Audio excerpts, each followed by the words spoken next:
So again, welcome everyone to the Effective Youth-Driven Substance Use Prevention in Schools webinar. My name is Tracy Nguyen and I'm the training manager at the California School-Based Health Alliance.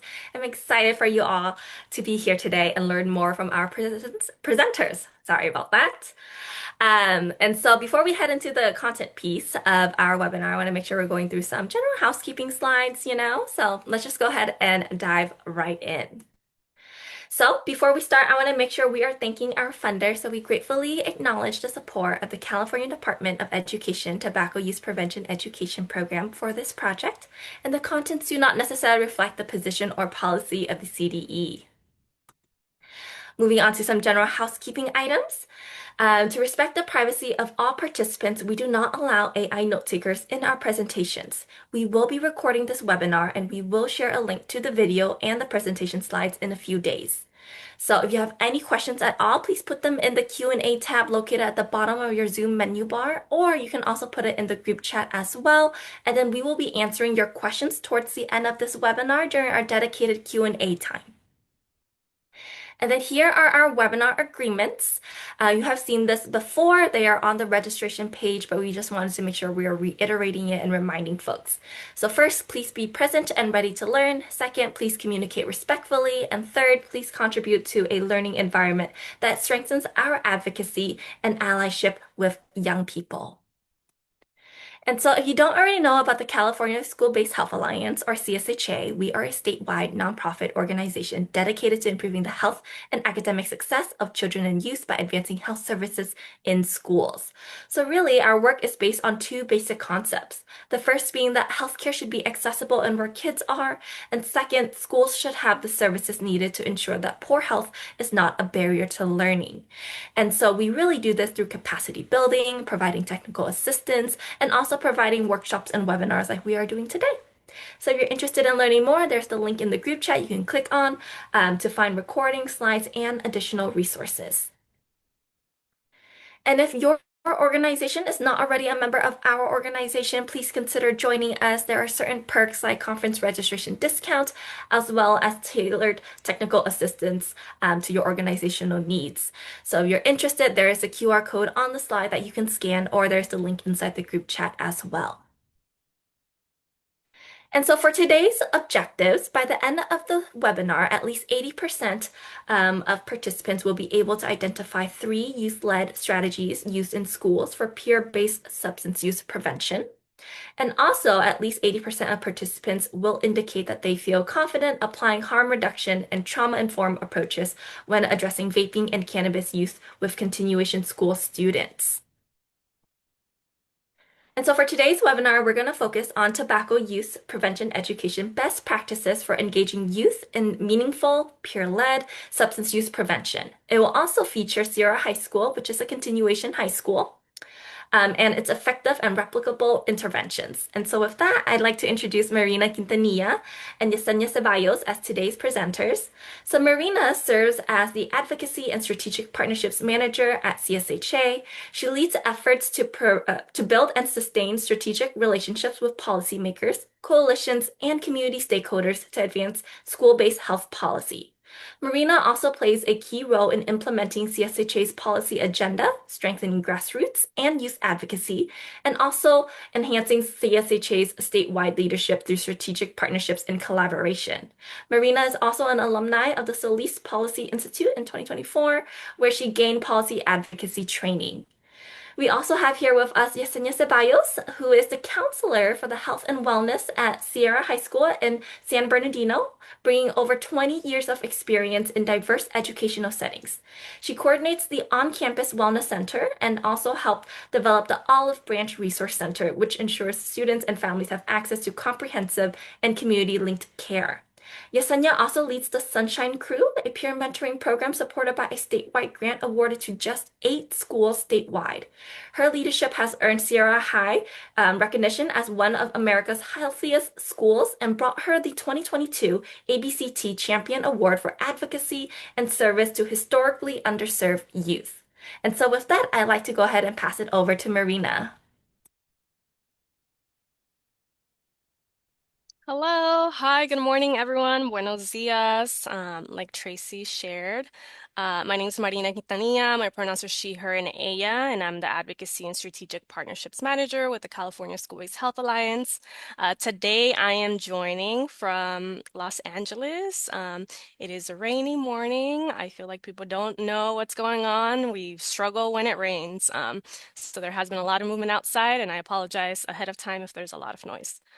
And so today I'll get us started sharing a little bit about TUPE and how we were able to work with different school sites on tobacco use prevention education and supporting them in leading campaigns and initiatives on their campus site to talk a little bit more about tobacco use prevention. After my section, I will be passing it on to Yesenia, who will be talking a little bit more about what that looks like at the school that she's at. So. The work that we did in terms of tobacco use prevention education is that we were able to partner with school sites across the state of California. We had funds to be able to support campaigns and initiatives that are led by students across 5 different school sites. We were able to share this opportunity with folks via our newsletter, webinar presentations, the different convenings that we are participating in. And so we were able to get a lot of interest regarding participating with us. And so I think we received like over 20 applications. Something that I do want to share is that we saw an increase of middle school sites being interested in tobacco use prevention education. I think as we are moving forward, the patterns have shifted a little bit, and you all may know that. You all may see that already. And so we got a lot of interest from middle school sites, and we were able to allow one of them to work with us. And then the other ones were high school sites. So again, five school sites that we were able to select, ranging in different areas. So 2 of them in Riverside County, 1 of them in San Bernardino, or 2 of them in San Bernardino, and then 1 of them in San Diego. The timeline for this project started in January and ended in June of this year. Although that was our timeline, I feel like schools felt like it was a little bit shorter because of the different school breaks that they have during that time frame. Most of our partners finished their campaigns and all different events by May, mid-May, so before they went off on break. We were also able to provide technical assistance to all the school sites. So we met with them monthly to share youth engagement best practices and also to hear how things were going on in the different sites, and to also have partners share like what is going on, what are some things that are working, what are some things that aren't. So really working with each other and supporting each other. And in terms of the training, we were able to train adult allies. So following a train of trainer model, we trained 2 adult allies per site, and then they were able to train at least 15 students on the tobacco prevention toolkit, specifically the You and Me Together vape-free curriculum. Each site was able to choose what modules they wanted to focus on depending on the needs per site. And ultimately, we were able to train approximately, or they were able to train approximately 100 students with all sites. So that's really great. Um, Next slide. Some of the really cool things that they were able to do, you can see here, campaigns. So after the young people were trained on the module that they wanted to focus on, they were able to select what to do with the information that they received. So some of them led poster campaigns, some of them trained parents on this information, some of them trained admin on this information and the importance of it. But most of them did peer-to-peer stuff, so sharing via lunch events. And you can see some of the posters that they created here. And it was different groups. So again, there was a middle school folks and then other folks that have already started a group. So this was another topic that they worked on. There were some peer leaders in there and how they included this information and were able to share with other peers. Again, lots of presentations to staff, to parents, to admin. One of the sites was able to do a peer-led pledge.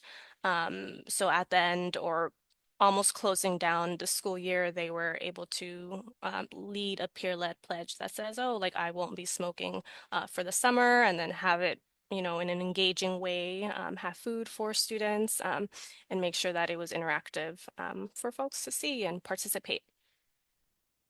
And you'll see there's also like social media and digital content. Next slide, Tracy. You'll see some of the pictures here when they're presenting in the different fairs. They were a part of district fairs, their lunch fairs. And these are pictures of the different groups. So they're all pretty mixed. You'll also see a school assembly. So the middle school folks were able to bring a presenter and do school assemblies for all of the grades so that they can start learning about tobacco use prevention. Something that I really want to highlight is that these are student-centered. They are culturally responsive approaches that really foster agency, belonging, and connectedness.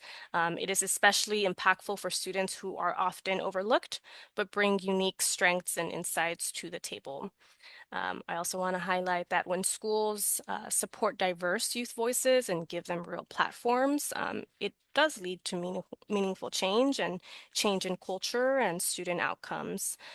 So again, young people here were able to get training on this information and then plan with their peers what it is that they wanted to do in a way that is fun and interactive, and how they thought that it would land well with their peers and be received by their peers. All right, and I think that is it on my end. I know it's brief, but I do want to give Yesenia some time, who's actually been leading the work with youth at her site. So I'll pass it on to Yesenia. Hello, everybody. Once again, my name is Yesenia Ceballos. Thank you again for joining us today, and I'm excited to share my part of today's presentation with you. Before we dive in, I'd like to make this a little interactive, so please take a moment to answer some of the questions that are in the chat. You'll be able to share your thoughts and respond to a few quick questions. So let's get started. So, in one word, what challenges come up when you try to engage students in alcohol, tobacco, and other drug prevention? And then the second question is, what is the biggest barrier to student engagement in prevention where you work? So if you don't mind just plugging in or typing into the chat.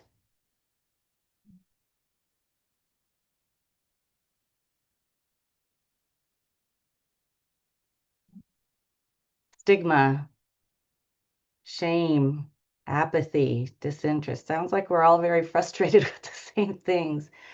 Disinterest, trust, embarrassment, coping. I feel judged, false perceptions, guilt, parents. We're all struggling with the same things. Absolutely. They don't want to have conflict with peers, low attendance, resistance, parent support, peer pressure.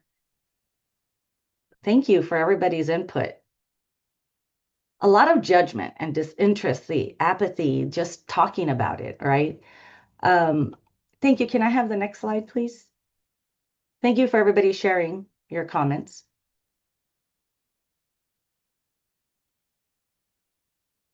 So I'm going to tell you a little bit about ourselves. So in San Bernardino, youth show higher risk for vaping and cannabis use. So we are at Sierra High School. We're a continuation school in San Bernardino Unified City School District. The students that we serve are 16 years and older. They range from the low range is the 10th grade to 12th year and 5th year students, which means they, for the students that need to stay a little bit longer, they have to write a contract. The seniors to see how we can support them. We are our credit recovery program. Our enrollment ranges lows 400, but usually around 450, and we cap out at 500 students. And as mentioned before, we are a school-based health center. Well, we have a school-based health center, and we have the Olive Branch Resource Center on campus. We have been doing this work for, it's going to be about 10 years now.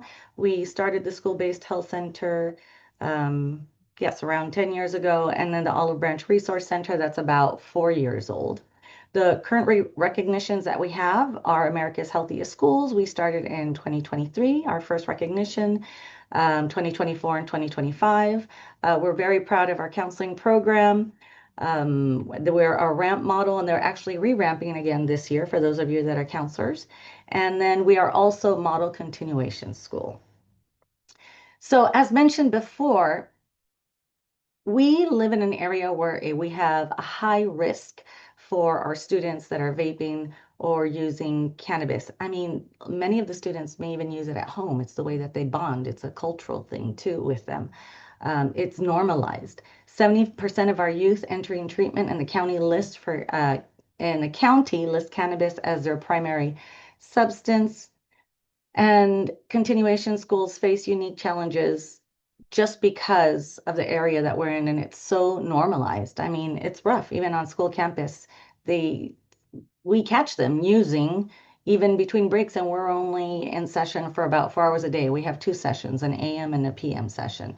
So I understand your struggles. This is a continuing issue that we've all been facing, and that's why we've been working towards, especially every year, like building our 2P programs and our substance use prevention programs so much because the need is there. This is why Sierra's model emphasizes education, empathy, and empowerment. Next slide, please. And I'm going to go over why we do a lot of education, the empathy and empowerment, because of the stigma, because of the judgment. So this is just a quick overview of our services. That took us about 10 years to work on. So I know people may look at this and it's like, yes, we have a full-fledged menu of services for our students, but we wouldn't be able to do this without our partnerships. Our partnerships have been key in helping us doing the work that we do. So in mental health, our staff that we have on campus, I'm an associate professional clinical counselor. We also have two AMFTs. Our partners with Loma Linda doctoral students, they provide mental health services for our students. I'm not going to read everything to you. I'm just going to go over some things briefly. We have telemedicine with Hazel Health for students that aren't feeling well on campus. Healthy Teeth for Kids that does preventative care. And we also have dental and mobile units that support our students in regards to medical care and dental care at the Olive Branch. We also have vision exams that provide free glasses. We do front load students with a health and wellness class, which now has turned into an orientation program called the Radiance Program, where all students who come in, they're front loaded with education on mental health. That's where they get their 2P curriculum, their sub curriculum, and Narcotics Anonymous comes and speaks in the class. The Olive Branch Resource Center provides food and clothing for everybody in the community, not just of our students. And our students also work at the Olive Branch. Either they volunteer, and it also has now become a classroom, as well as we do food distribution every 2 weeks. Our additional supports, we partner with our adult school, Inland Career Education Center, that provides free haircuts for our students at the fairs, and our Choose program. And of course, last but not least, our new addition was last year, officially, our peer-to-peer program, the Sunshine Crew, which I'll tell you a little bit more about. So if we can go on to the next one, thank you. So this is how we built the foundation. We began with the SUP curriculum, the Substance Use Prevention Curriculum from CSHA. We introduced basic prevention and education and harm reduction principles. I emphasize harm reduction because we already know that many of our students use and their families use as well. And that whole shame and judgment just doesn't work with our kids. The students there learned facts about substances, but we realized it wasn't enough to reach all students.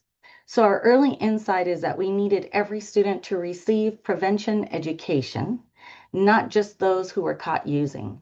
So this is when we added the TUPE, the Tobacco Use Prevention Education curriculum, into our programs to strengthen our evidence-based programming. And we integrated the SUP and TUPE into the health and wellness class, ensuring that all of our students receive prevention education from day one. So what does this include? We included brain science and addiction, mental health, and coping skills, because more and more as we've done this work, we realize that it's not about just the use, it's about the why they're using and then how to help them cope instead of using these substances to help them to have them cope with whatever's going on and physical wellness. And as I mentioned before, we added guest speakers from Narcotics Anonymous to connect science to real world stories. So our motto here at Sarah is that we're always trying to work towards moving from reactive to proactive. Can we go on to the next slide, please? So, um, in 2022, we received the Elevate Youth Grant, which provided the missing element, which was youth, voice, and advocacy. We were embedding the curriculum within the classroom, but we still needed the student component because as we have been learning, students reach students better than we can, right? Their voice is the most important. This is how we started, and we created the Sunshine Crew, our student-led wellness team. So we had hosted in interviewing the kids what would work, what do they want to do. We knew that they didn't like being talked at. The curriculum worked for them, okay, they're understanding, but they wanted to do something more.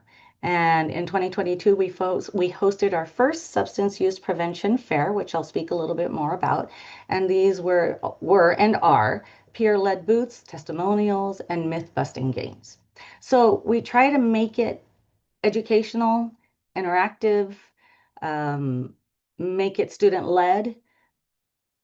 Our students feel like they're not heard enough. And I know we're all working towards building more student voice and choice, and that's probably why they feel more of the judgment and the stigma because they felt like they were being talked at instead of discussed with and being a part of the solution. So that's something that we really have been trying to work towards more and more.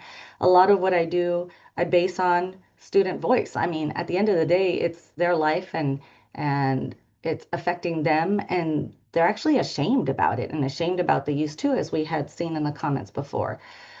So you're going to see, I'm sorry, can we go to the next slide? How we work this through. So I'm going to give you a little bit of an explanation of what we did. So during one of our class visits when we first started, we had a student tell us, you tell us what to do, but you don't tell us what to do instead. And that hit me hard. I remember the first time that happened. When we're going through the class, we're talking about, the whole don't do this or this is bad for you and things that they already knew. They already know it's not good for them. They already know that's where you get the judgment and the shame come from. So it sparked a major shift in my approach, and the curriculum began to focus more on alternatives to use and harm reduction. I mean, alternatives to punitive measures and positive coping skills instead. So we thought about, let's answer the question of what to do instead. With this, we added the dopamine nation. I read the book about dopamine nation. We added the concepts of the happiness chemicals. Dopamine Nation is written by Dr. Anna Lemke.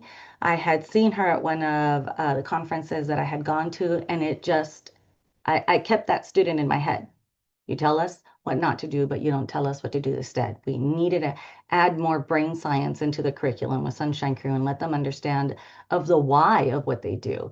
And dopamine, how it works in the brain, and it's also the pleasure and the pain component of the brain that makes us do what we do. And then what to do instead was a solution with the happiness chemicals and to identify them. So we really started to focus on that component to notice when you're deficient, what does it look like, and what are positive coping skills, or what are some replacement behaviors that you could do instead of that. So it drove the students to learn more about how dopamine drives behavior, pleasure, addiction. We focused on healthy dopamine sources like exercise, creativity, connection, achievement. We integrated mental health literacy. Students began connecting the emotions and environment and the coping tools. They started getting that a little bit more. So we were doing this work. First, I started with the happiness chemicals. The next year, I learned about Dopamine Nation, a little bit more about that, and I tied both of them into our curriculum. And then we were teaching them how to replace use with regulation and not just remove it. So, in the present, we use a lot of sustainability and science. We continued the expansion with deeper brain science. And just recently, this year, I realized like even one of our lessons when we were talking about the happiness chemicals um, and dopamine and how it worked in the middle of the lesson, the kids, I noticed they wanted to know more. I had a handful of kids come into my office after our lesson, and this was last week. Well, actually, 2 weeks ago, we were talking about this section because we tie our lessons for Sunshine Crew, which is our mental health wellness leads and our peer mentors, to our campaigns. So this month's campaign is substance use prevention and harm reduction. I was surprised to see that there was quite a few of them that were still ashamed and embarrassed and not knowing what to do and wanting to know more about the question of what do I do instead? What are the replacement behaviors? So then I dove into DBT skills and we started practicing and we integrated the urge surfing. I had to add one more lesson.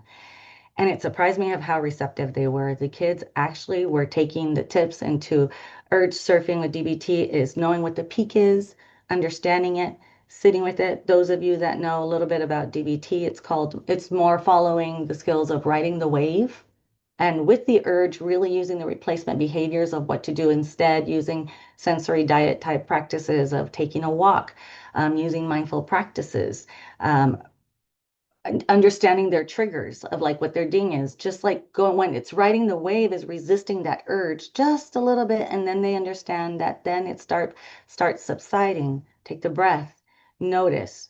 And I had some students do this practice, and they came back to me, and they were typed to me. We have a group me of how we chat with each other because I only meet with them once a week, so I only have 1 hour a week to work with this group of kids, and then the rest is either through Google Classroom or through our group me. So I send a lot of conversations and homework through there.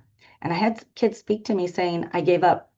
I gave up vaping. I didn't do this for a couple of days. Riding the wave. I'm doing the urge surfing. I really want to stop. And then I'm kind of doing some DBT skills with them too, because I'm also motivating them while they're doing them and congratulating them with that. They were open about it because we created a non-judgmental space when we talk about those things.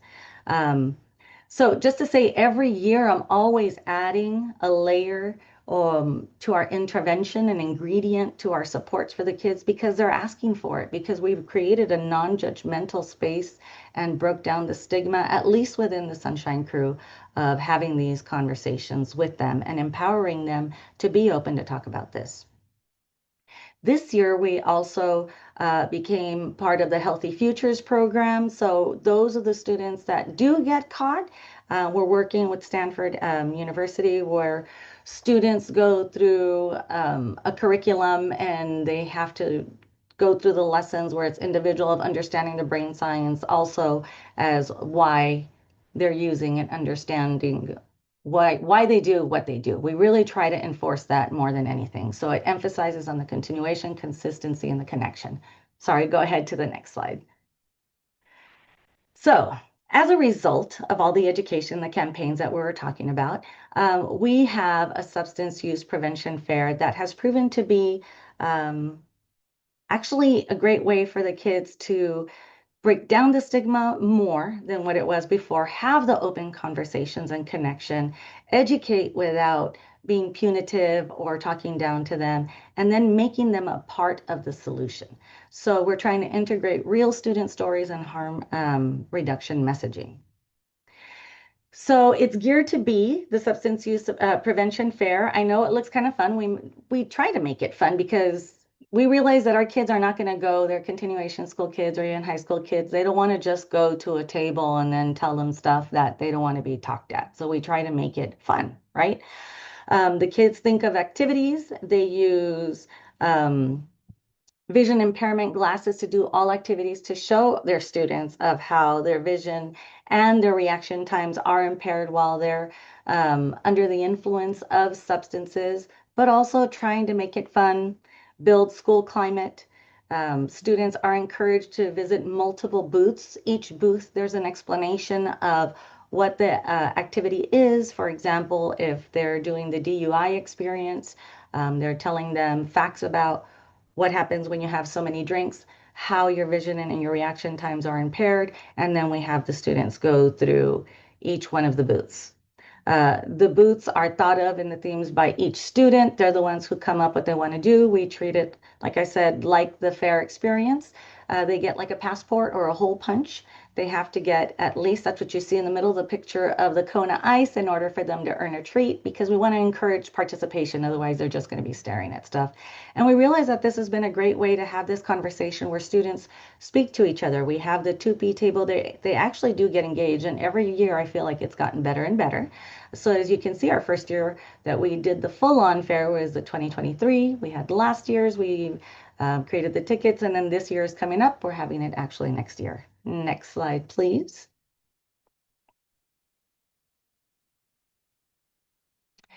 So as I said, since it's geared to be dynamic and having students get involved, students last year wanted to tie in suicide prevention with substance use and harm reduction. Last year, they were talking about it really is connected for them, and they wanted to talk to other students about it. It's always, I'm a visual person, like I said before, it's always better to see what I'm talking about as opposed to me talking to everybody about the events that we have. We're going to show you the public service announcements that the students came up with. They wrote the scripts and they asked their peers about what they thought about substances and suicide prevention. So if we could go ahead and watch the video.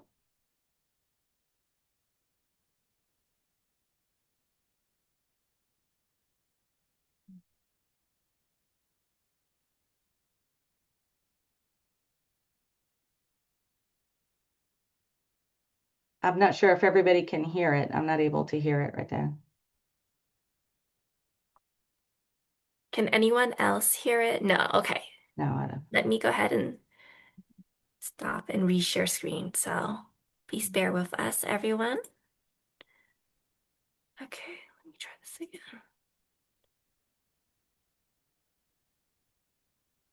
Okay, what about now? How do you think we could better educate our youth with the dangers of substance use and suicide prevention? You should maybe talk to them and ask them questions, like ask them if, like they're okay, stuff, how they doing. But like don't try to judge them. Like if they ever need someone to talk to, then you could talk to them.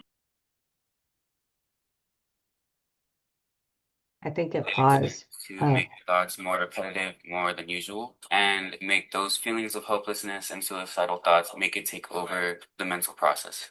Do you believe that mental health challenges like anxiety, depression, or trauma often lead to substance use? Like drugs? Yes. Yeah, for sure. Why? Because like people find like an easy way to like channel their emotions, you know, they find a way to escape, and usually like it's drugs, you know. How do you think substance use and mental health are connected? I think when you use drugs, it really messes with your brain, and that's why you have problems. I think they are connected by harming the body/person. I think it just harms overall. I think they're connected a lot because like a lot of people use like substances to overcome stuff, like addictions, like related to that too. What kind of treatment option is most effective for substance use and mental health? You could call the substance abuse number, and then for mental health, you could get therapy or something. Because look at the suicide prevention line. It should be in the back of everybody's ID card, I think. Yeah. What can communities and schools do differently to prevent the cycle of mental health and substance use? I think they could give resources on coping mechanisms because some people don't know what to do when they're like feeling down. What do you think are the pros and cons of using substances? It makes you feel good, like it makes you feel good, but it's really not good for you. Like, but you think it is, you get me? Cons is bad for you. It messes up your lungs. It's not healthy. It can lead to addiction. Like over time, you probably spend hella money on it.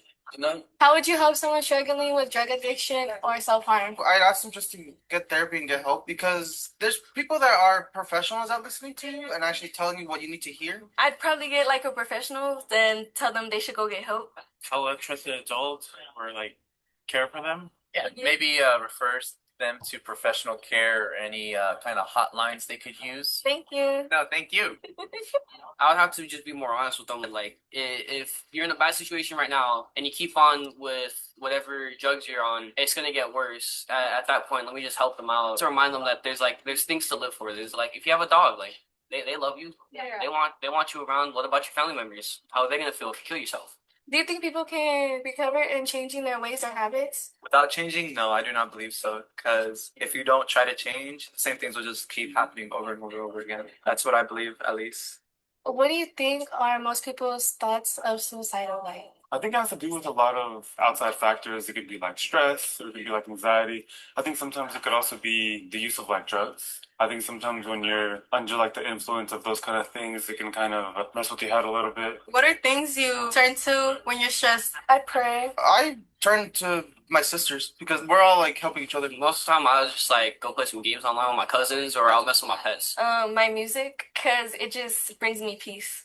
I guess it depends on the stress. I mean, making sure I'm with the people that I care for and care for me, and just try to like hang out and decompress mainly. What are some words of encouragement you would tell someone who's struggling with substance abuse and self-harm? It gets better.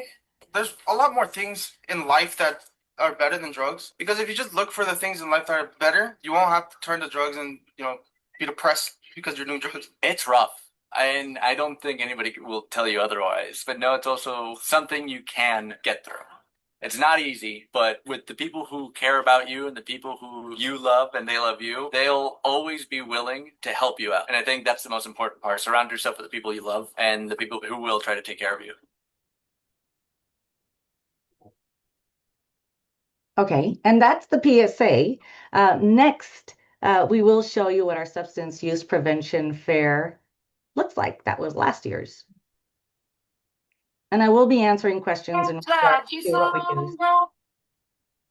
Sorry, were you saying something? No, that's okay. I said I will be answering the follow-up questions that I did to their like activities that we do. Okay, perfect. Okay.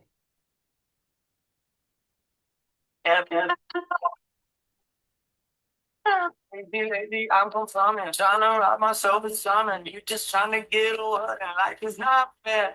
Been working on my tunnel vision, trying to get into the fiction. Take a swing and even miss some, but I don't care. Yeah, so more to get rid of it. Smile a little more in the middle. Ah, ah, ah, ah.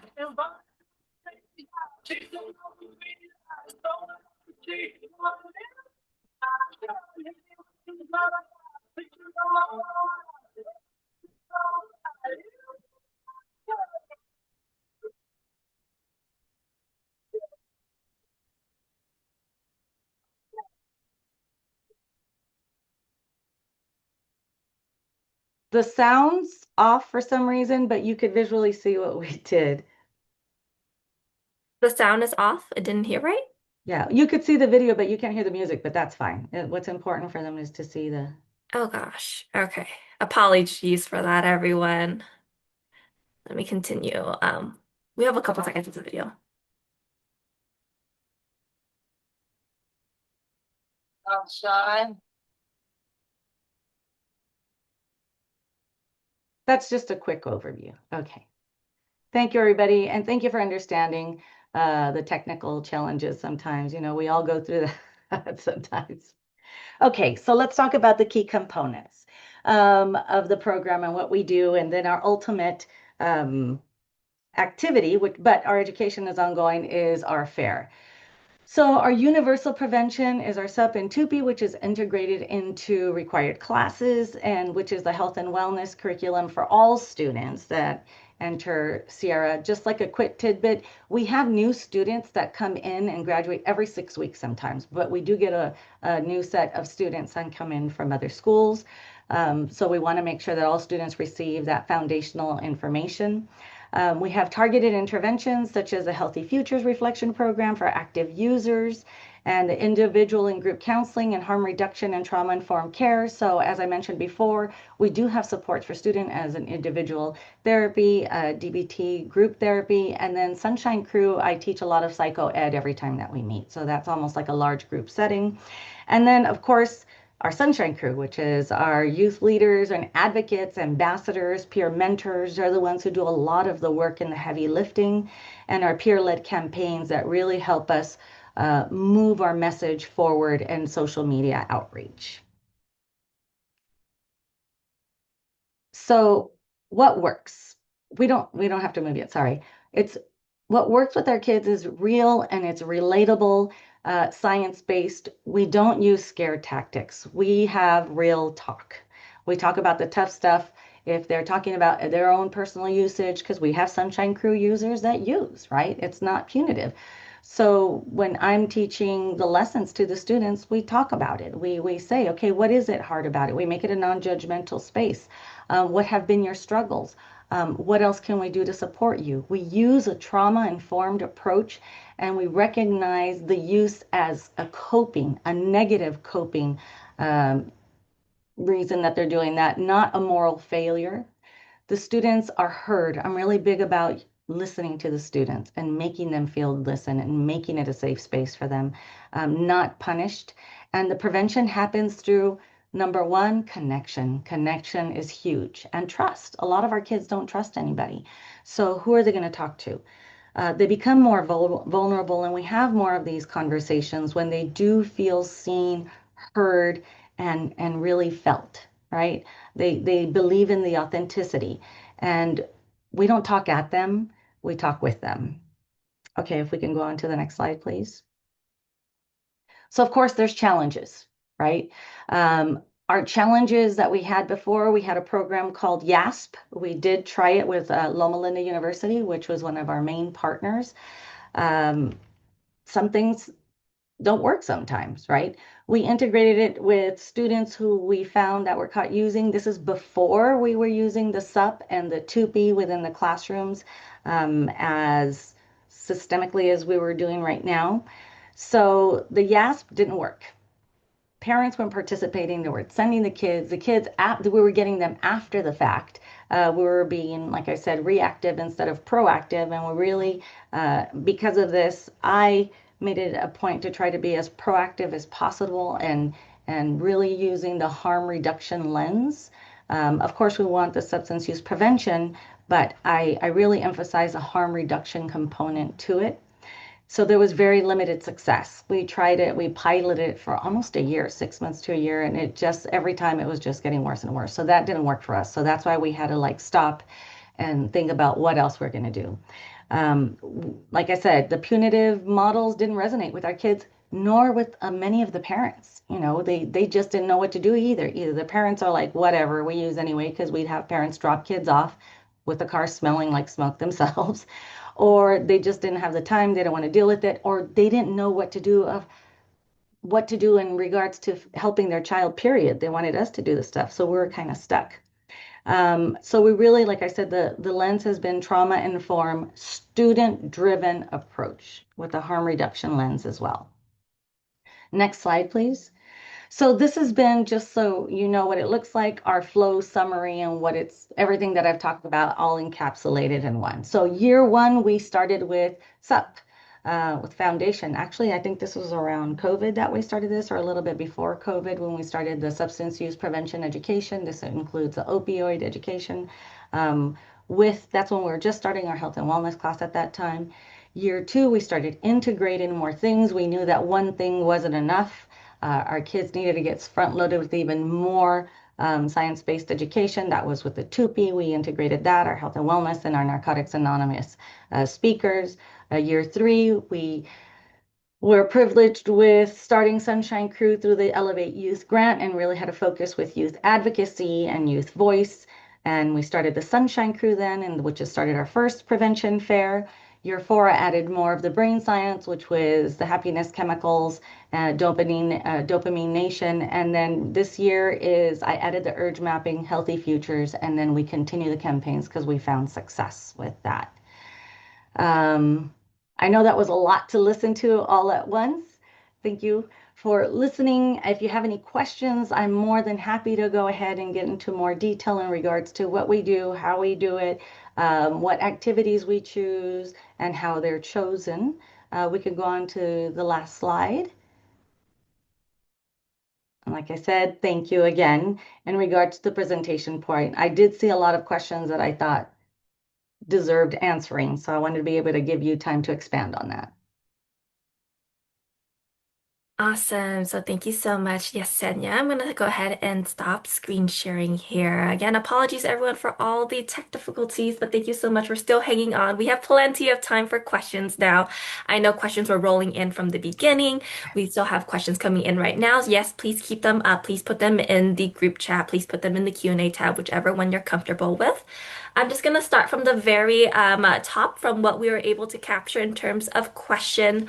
And then Marina, if you're also able to come on, awesome. I think this question was for you, Marina. So it asks, what grade or age do you focus on for the training and what age is most beneficial? And I believe this is when you were sharing about all the different things CSHA was doing in partnership with our 5 schools that we had selected.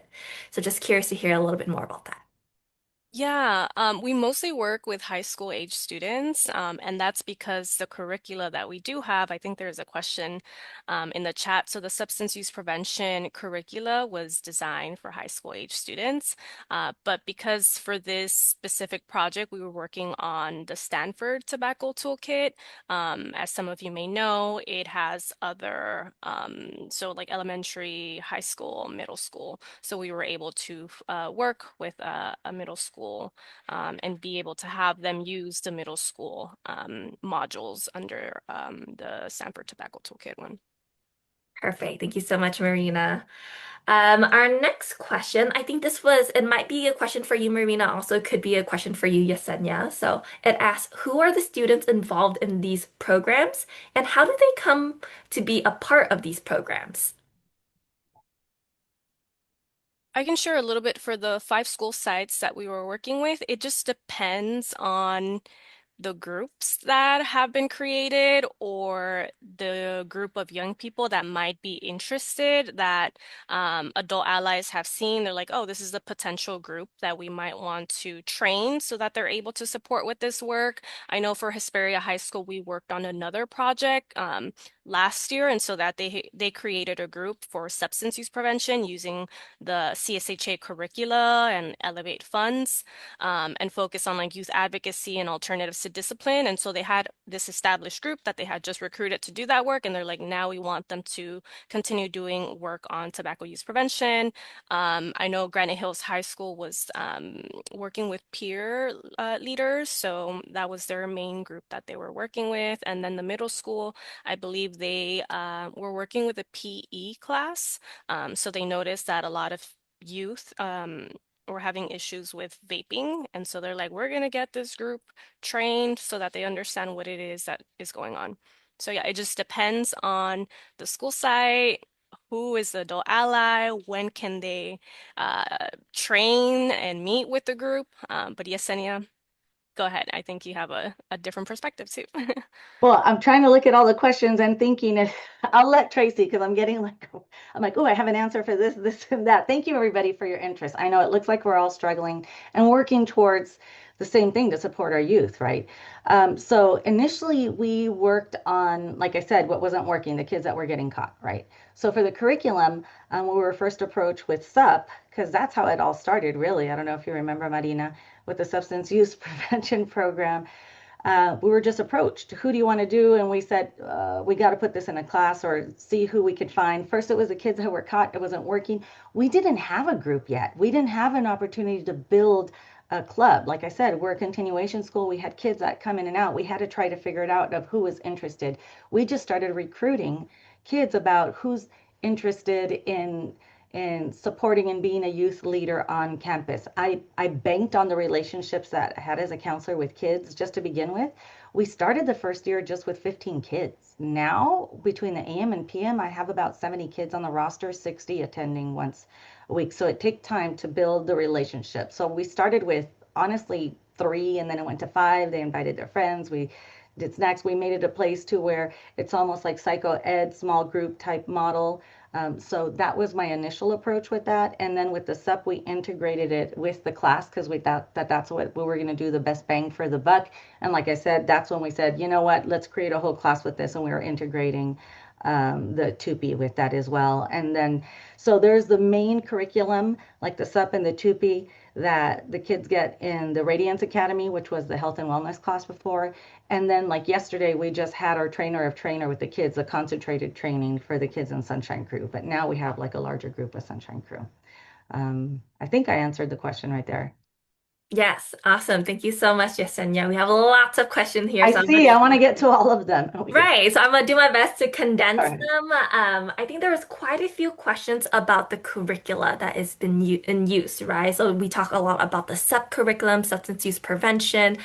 Folks are asking a little bit more information about that, if that's with CSHA. I'm sure, Marina, you can answer more about the SUP curriculum and just about the curriculum in general that you use. Yesenia, I know we were talking a little bit about healthy futures earlier in your content slide, and we talk about 2P a lot too. So just if we can expand a little bit more about the curricula you use.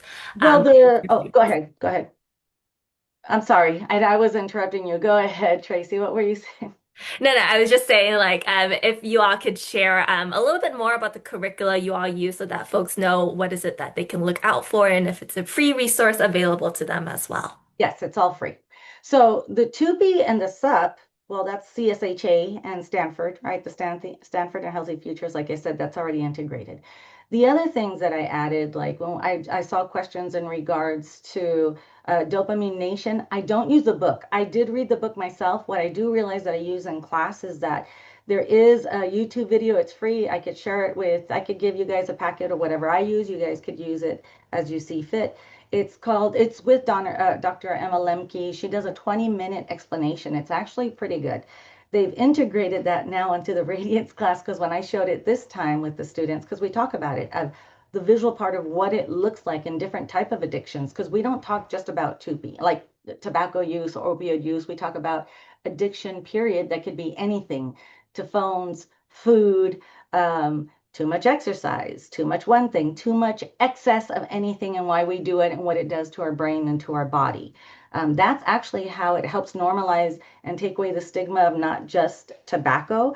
Tobacco is a big, and cannabis is a big component of it, also opioids, but part of how we normalize it is because I'm saying this is not just one thing. There's a huge addiction also with the phones. That's why I like embedding her curriculum as well. And then the urge mapping, that's shared. Everything I have, I'm willing to share with everybody else. The urge mapping, because I'm an APCC, I do use the CBT skills and I do use like clinical skills embedded within the classroom, but anybody can use the psychoed. It's available to those who are interested in using it. I can share it with you later on. The urge mapping I added later on to explain more about that, of what to do instead.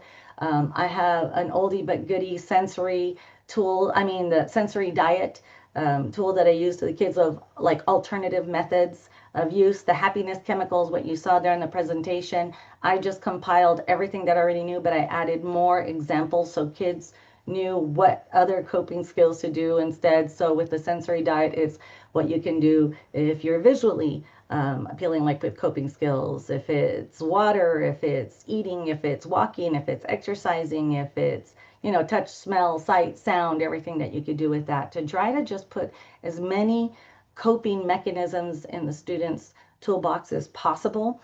I really talk about the approach of the why. Like I said, it's not, yes, it's bad for you. They know it's bad for them. They do feel bad about it. That's why there's so much shame and they're afraid of the judgment and they just don't know how to stop. I had students after the lesson, they know how open I am. I had to turn around and not look at them. They asked me to like my back towards to them so they could tell me I want to stop and I don't know how, because they felt so guilty that they were a part of Sunshine Crew. And they know I'm like non-judgmental with them, but it was still so hard for them. But just creating that space for them, of giving them the alternative tools and options of what to do instead. So I do see a question in regards to the mental health first aid. Yes, I used to train students and they are certified, the Sunshine Crew and the teen mental health first aid. I'm a certified trainer as well. However, we saw that it worked so well with those kids that now it became part of the Radiance Academy.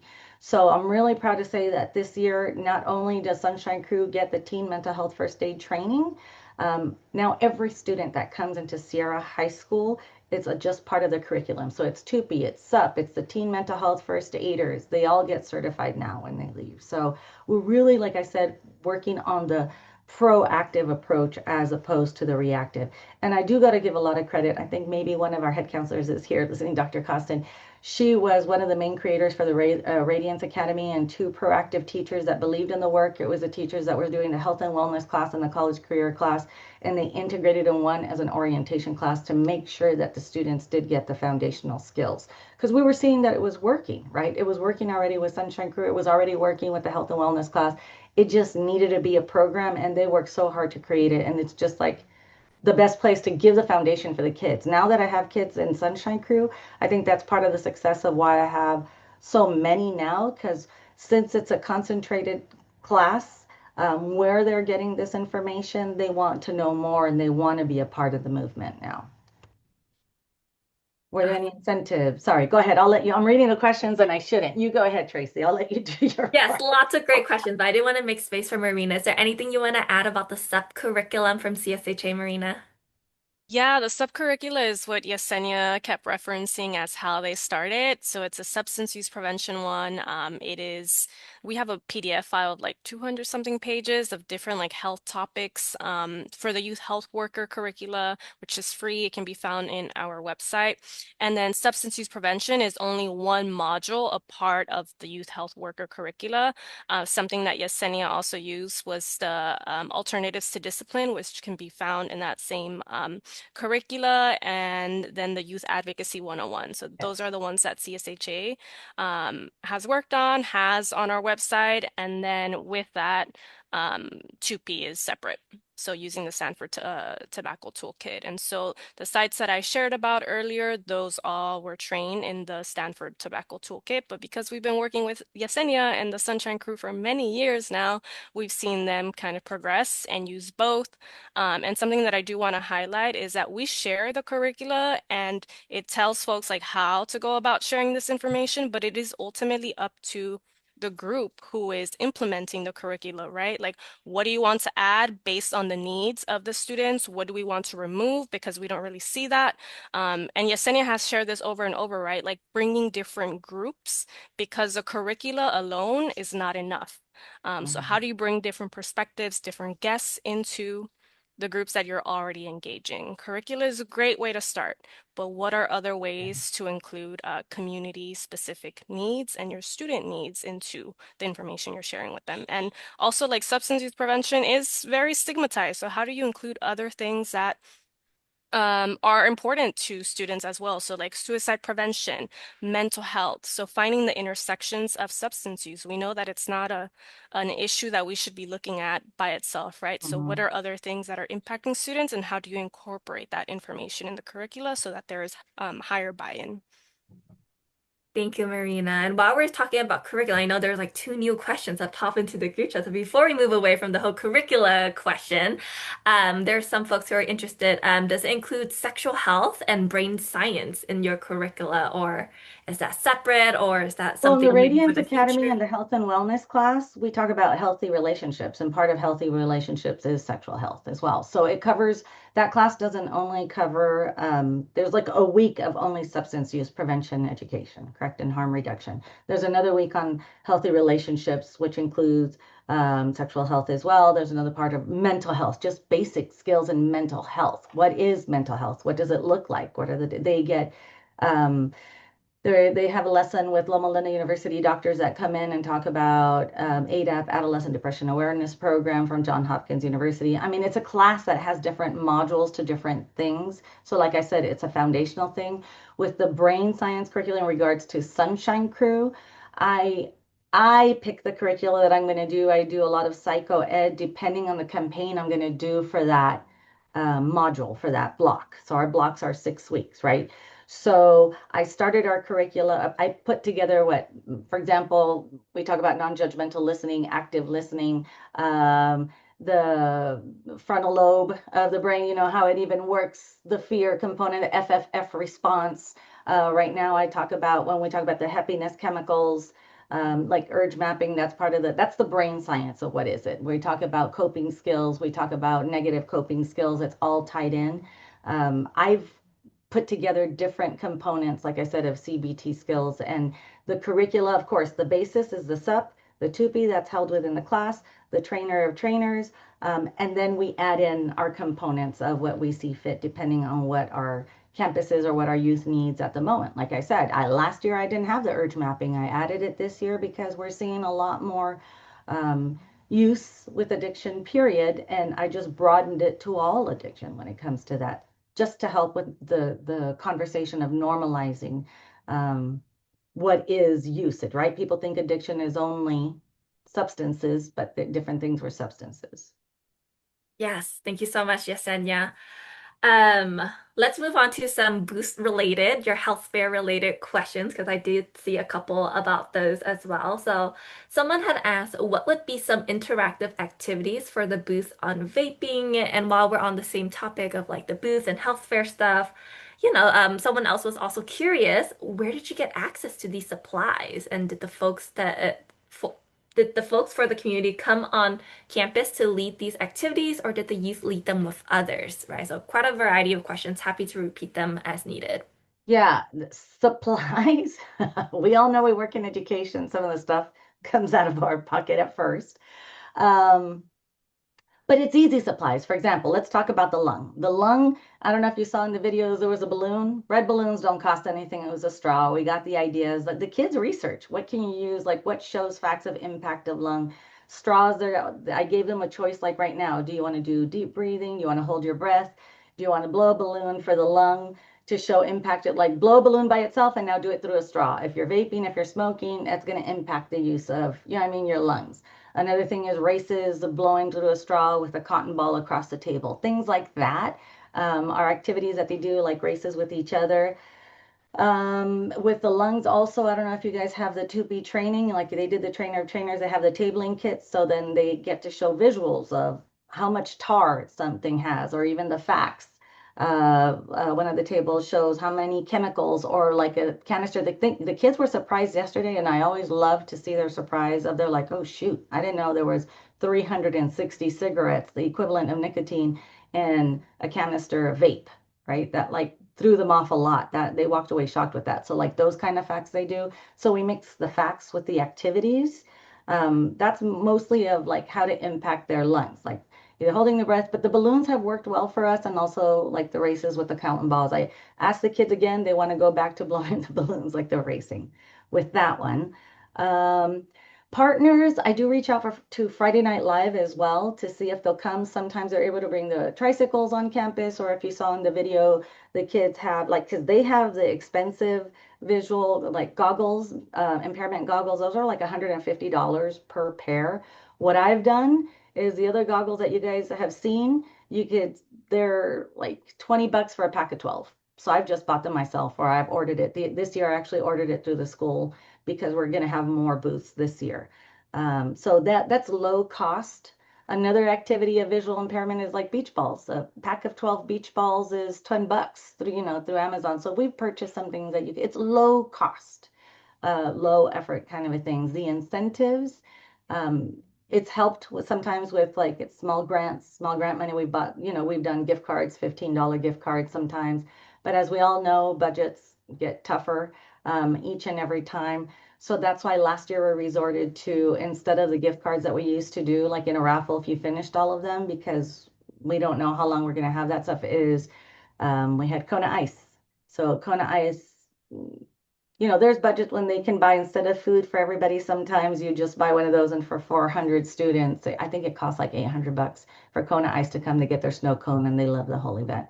So it just depends how much money you have. We normally haven't had a lot of money in the past. Because of the grant, we've had a little bit more, but it's still very limited in regards to what we can buy.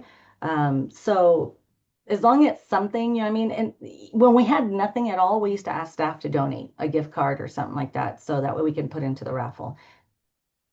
Awesome. Thank you, Yesenia. I do know we're slowly running out of time because we have so many amazing questions, so many amazing answers from Yesenia and Marina. I did want to end this with like two logistical questions. that people have about like, what it takes to actually put into these programs, right? And so the very first question that someone had asked in terms of logistics was, is there any pre or post testing in behaviors, attitudes, beliefs with the curriculum? And if not, if no, then how is it collected and what outcomes are you seeing? Okay. So with this specifically, I do it for Sunshine Crew, period. So we do have, like I said, our partnership with Loma Linda. I do two things. I have a reflection piece with kids too, a short questionnaire in regards to what are their thoughts and feelings in regards to the program, how it's helping them, what they're doing, what's the difference to them, and we are studying them because we're very data driven across the board, just our whole program, counseling and our health and wellness program. But last year, Loma Linda is studying our students in regards to, and this is like a 60 questionnaire that we have, and that's available to a lot of people, like what are their thoughts on mental health in general, and the stigmas behind mental health, and what are their views and knowledge. So we do a pre and a post, and we're going to be doing that every 6 weeks with our students. So the questions that they started fresh are new students, and then as we go along, we're trying to see what are their thoughts on their own knowledge on mental health and in general. And then how confident do they feel of how much they know throughout the year too. So we're studying our students in regards to what did they know at all, what are their beliefs on it, and then to see just the trends and how it's changed. Got it. Thank you, Yesenia. So this is going to be the last question. I know we couldn't get to everyone's questions, so if you still have questions or if we were unable to get to them, please do feel free to reach out to us. I will have a couple of closing slides with all of our email addresses. So hang tight and then you can also get that and you can follow up with any one of this as needed. But my last question to you actually, Yesenia, is we know that you're the one who's leading the Sunshine Crew and you have the support of all your amazing staff members and colleagues. But the question is, how do you build on your capacity to take this on top of your daily duties? Sorry. I don't know sometimes. I know it's passion. How do I do it? At first, no, I keep on adding stuff to that. It's hard. You prioritize what's important to you. So if you really believe in this, youth is really important to me. The students' health is really important to me. I got to be transparent. I don't do everyday school counseling work. I wouldn't have been able to do that. I don't function as your everyday school counselor right now. We did start doing that work. You do need help. Even all I do is coordinate and work on Sunshine Crew and coordinate our school-based mental health supports and our physical health. And that's a full-time job in itself. And I have to credit my principal for that, for having the foresight to see like this is a full-time job with everything, not just like the Sunshine Crew. Sunshine Crew has grown so much. So at first, you get helpers, people who are interested. You have champions on campus. I presented on our peer-to-peer work at the symposium for CSHA just a while ago, and I had teachers. Just like you would do a club, how do you work clubs? As long as you have champions on campus that are willing to do the work, where you could split responsibilities, that's where I would say to begin. So it's not just you. It is work. It is a lot more responsibility, but you'll see that the connection in the school climate and everything else changes and it shifts. It becomes a priority because you see the work slowly, not immediately, make change. How do I do? You just try to prioritize what you can and look for those champions to try to split the work. Right now, I'm very lucky because we were able, because of the grant, to hire 2 resident subs. A lot of the stuff that we do is our principal has been very creative in regards to how to get extra help. So we use student interns. I would bank a lot on your interns. There's people who want to learn. I have a social work intern right now too. Yes, it takes time, but as long as you get those supports, you're the lead. But if you use like student interns, anybody who's a student full-time at a school, you can hire them full-time at your site, right? And it's a lower wage. Resident subs are inexpensive, and your champions on campus is what I would do. And I would just like split up the work and everybody all hands on deck that way. Fantastic. Thank you for your tips, Yesenia. Hopefully that was helpful for everyone else. Let me just go ahead and share our last couple of slides with you all just to make sure you all have this information. So we do have a couple more webinars that are going to come up in the next 2 weeks. They're not to be related. However, they might be of interest to you and your colleagues, so feel free to share this out. But on October 23rd, we have our Protecting California Students Supporting Immigrant and LGBTQ plus Youth During Challenging Times webinar. That one is going to focus on the shifting landscape of LGBTQ plus and immigration-related issues affecting youth and families. And then on the 29th, we're going to have a Certified Wellness Coach webinar, and that one's going to share how wellness coaches provide non-clinical preventive and are on also early intervention services. So if any one of these are of interest to you all, please feel free to sign up via the link in the group chat. And then we also have some additional resources. You know, we talked a lot about alternatives to discipline. Yesenia shared her insight as well. So for our very first resource, we have Sierra High Schools and their 5 key elements for working with youth in high school flyer, essentially. You can think of it as kind of like a tips and tricks document, and it draws from Yesenia's experiences working with students. So many of the things that she has shared with us in this webinar is included in that flyer for you all. And also other relevant CSHA resources include a school discipline and student substance use guide. That one explains pertinent California ed codes and provide examples of alternative approaches to student substance use.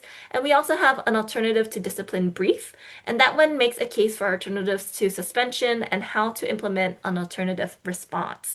So if any one of these are helpful and useful for you all, it is available in the group chat, and it also will be shared out in our follow-up email as well. And as promised, here are all of our email addresses. So feel free to reach out to any one of us if you have any additional questions, or if we were not able to get to your questions today, please do reach out to us and we'll do our best to answer your questions as soon as we're able to. But I want to thank everyone so much for, taking the time joining us on this webinar. And I hope that you all can also, as you exit out of this webinar, fill out our really brief webinar eval that will pop up on your device. And that will help us see where we can improve future webinars for you all. So with that, again, I'd like to thank everyone for your time today, and I hope you all will join us in our upcoming webinars. And if not, we hope you have a great rest of your day and a great rest of your week. Thank you so much, everyone.